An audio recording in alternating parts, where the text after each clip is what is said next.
Hi, welcome to Scot-Free Running. I'm Scott and I'm running.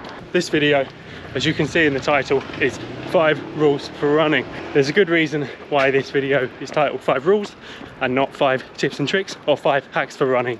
Here at Scot-Free Running, we're all about making long-term, positive, sustainable change, and there are tons of channels on YouTube that are great at making 5-minute videos on how to run faster. Anyway, that's besides the point. Rule number 1 of 5 is patience. Oh boy, we've all been there. We put the effort in, we put the hours in to running. We're doing our strides and we're doing our tempo workouts, but we don't seem to be getting faster. And this is just the way it is sometimes. Sometimes you got to back off it and you got to trust the process.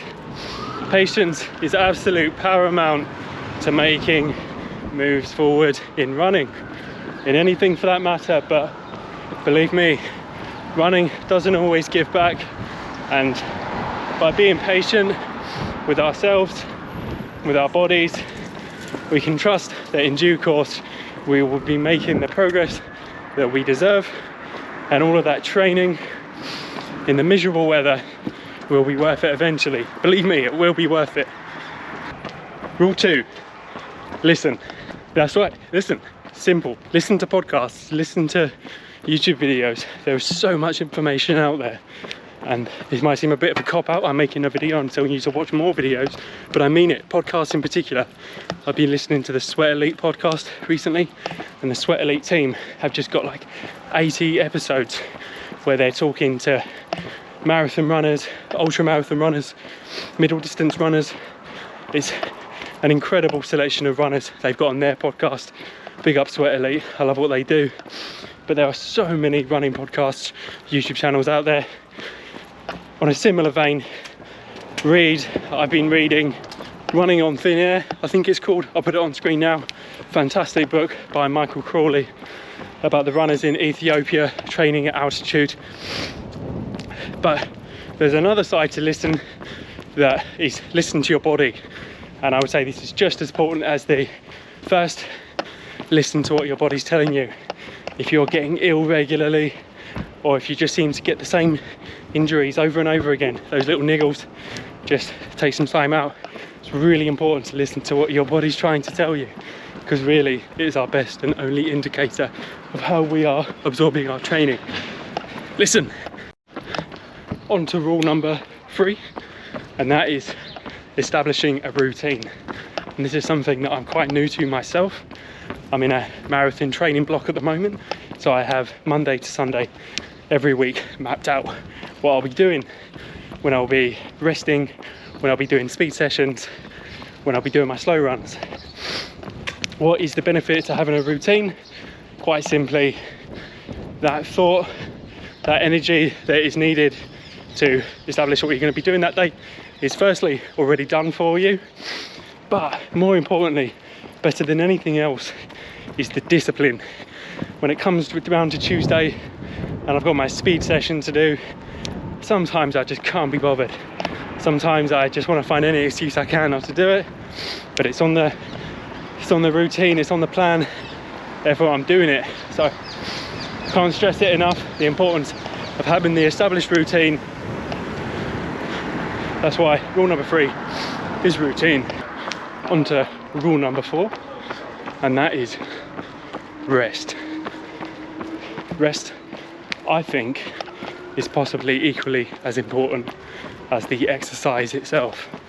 I think that rest and running work in harmony together, symbiosis we might say, but the importance of getting adequate rest, I think, is paramount to not only meeting one's goals, but just to maintain.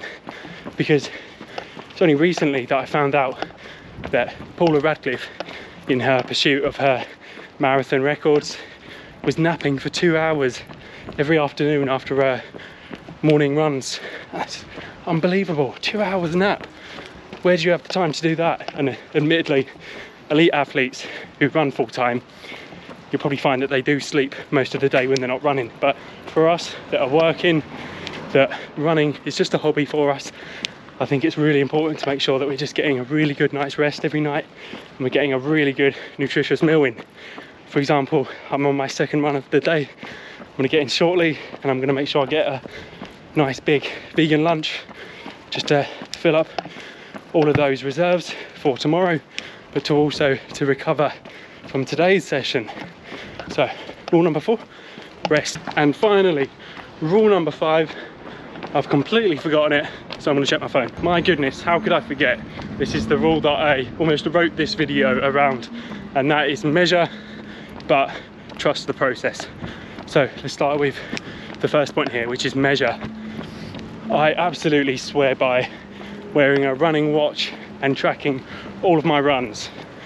Even if I'm just out for a 2-miler, like I am today on a nice short easy run, or if I'm going out for my long runs, I always have my watch charged up and on my wrist. I use a Garmin Forerunner.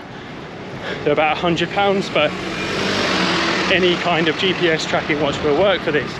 Or you can use your phone with a fitness app like Strava or the Nike app. The reason that I like to measure my runs, in my case, is to make sure that I don't overtrain. At the moment I'm running about 85 kilometers a week for my marathon training. I don't want to be going over that, but also I don't want to be going underneath there and not hitting my targets. But mostly it really helps to just keep me motivated through my weeks, just to see how my times are comparing over time. But this is where the second point at this point comes in, and that is trust the process. Because I used to spend all of my time looking at my data when I first got my watch a couple of years ago. I'd compare week by week, almost run by run sometimes, and of course I wasn't getting anywhere, because as rule 1 says, patience is key.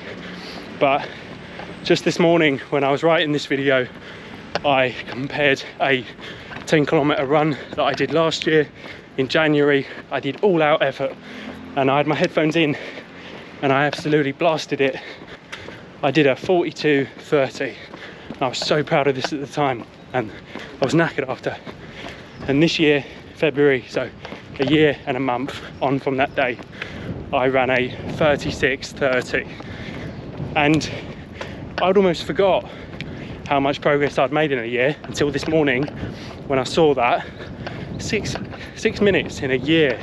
I couldn't believe my eyes, but I think it just highlights how important it is to trust the process and not to get caught up on all the measuring, because at the end of the day, we're out running because we love it.